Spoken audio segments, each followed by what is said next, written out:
Good morning, everyone. Dr. Vicky here, speaking to you from the Seeds Transformation Healing Center. Today is May 15th, and the moon is in Sag.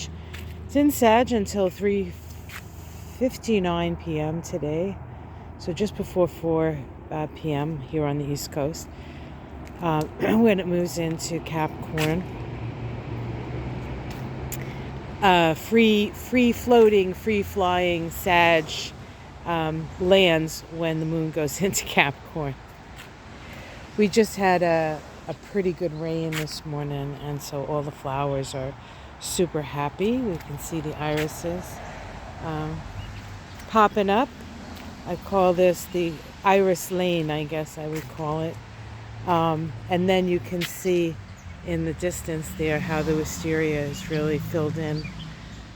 It's not the best wisteria year, but it's still pretty nice. So we have a couple of things going on today. We have a semisquare between Mercury and Jupiter. Mercury now is in Taurus, practical, pragmatic Taurus.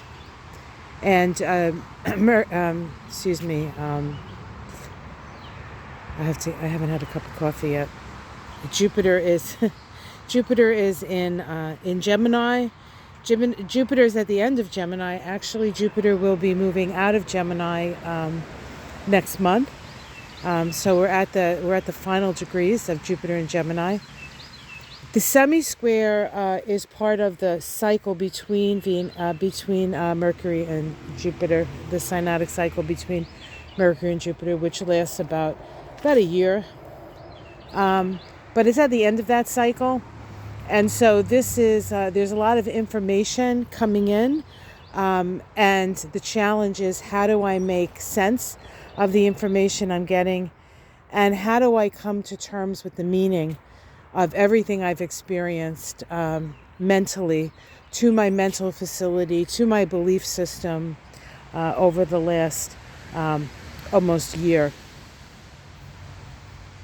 The next time these two planets come together for the next synodic cycle will be when Jupiter is in Cancer. So it's going to be a whole different vibe than the synodic cycle that began with Jupiter and Mercury in Gemini.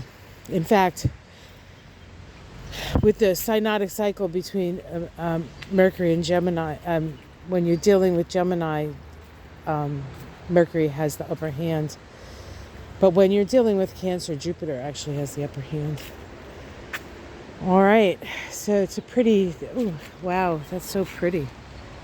You know, I'm here every day, and then sometimes it just sort of hits you, and you're like, wow, that's so cool. So a lot of information. It might take a little while for you to figure out what it all means. Of course, the moon in Capricorn does aid us being more practical and utilizing the information that we have to build something, structure something emotionally, I guess.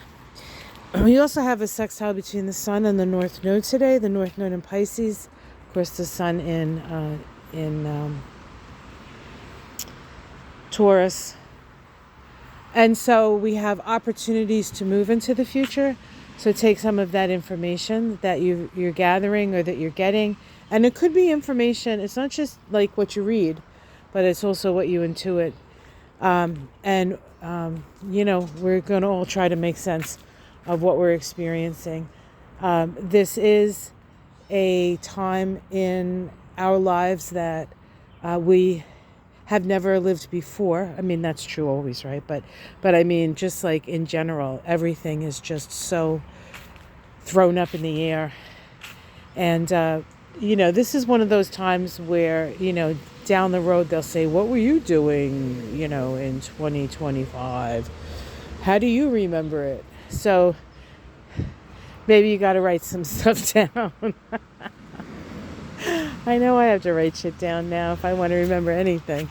Anyway, have yourself a great day, guys. Pretty good day. Special Happy birthday to one of my oldest and dearest friends, Rachel.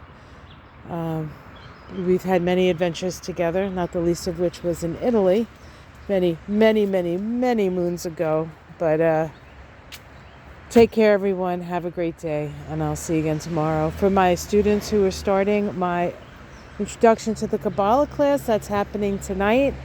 There is one person who just purchased the